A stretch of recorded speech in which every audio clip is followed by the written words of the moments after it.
ખેડા જિલ્લાના ફાગવેલ તાલુકાના દેવાપુરા લાટમાં ખેડૂત દંપતી પર હુમલાની ઘટના સામે આવી છે. ભોગ બનનાર વિજયભાઈ પટેલની દેવાપુરા લાટમાં વડીલો પાર્જિત જમીન આવેલી છે, જે જમીનની બાજુમાંથી નીકળતા રસ્તા બાબતે ઘણા લાંબા સમયથી માથાકૂટ ચાલતી હતી. ત્યારે આજે વિજયભાઈ પટેલ અને તેમના પત્ની ખેતરમાં હાજર હતા. તે દરમિયાન 8થી 10 લોકો ત્યાં આવી પહોંચ્યા હતા અને આ ખેડૂત દંપતી પર લાકડી વડે હુમલો કરી દીધો હતો, જેમાં ઈજાગ્રસ્ત દંપતીને તાત્કાલિક કપડવંજ સામૂહિક આરોગ્ય કેન્દ્ર ખાતે સારવાર અર્થે ખસેડવામાં આવ્યા છે. એટલું જ નહીં, હુમલાખોરોએ ખેડૂત દંપતીના મોબાઈલ પણ લઈ લીધા હતા અને કારની હવા પણ કાઢી નાખી હતી.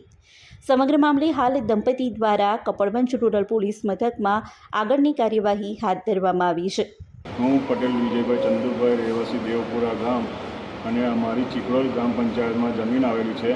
તો તેમાં વરસાદી કાંસનું પાણી જાય છે. તે જગ્યા ઉપર ચીમનભાઈ પરસોત્તમભાઈના થાંભલા રોપીને વરસાદનું પાણી રોકવાની કોશિશ કરેલી છે અને મારી જમીનમાં એ લોકો ખોટી રીતના દબાણ કરે છે. અને તેમ છતાં મેં એમને જાણ કરું છું કે ભાઈ તો મારી જમીન પહેલાં આ પ્રમાણેની હતું અને ગૂગલ મેપ પર પણ તમે જોઈને તમે ચેક કરી લો, પણ તેમ છતાંય મારા 5 લીમડાના ઝાડવા એમને કાપી નાખ્યા. આ મુદ્દે મેં મામલતદાર પ્રાંતમાં દરેક જગ્યાએ એપ્લિકેશન આપી ચૂક્યો છું, પણ કોઈ ઇન્ક્વાયરી થઈ નથી. પોલીસ સ્ટેશનમાં પણ આ બાબતની ફરિયાદ આપેલી છે.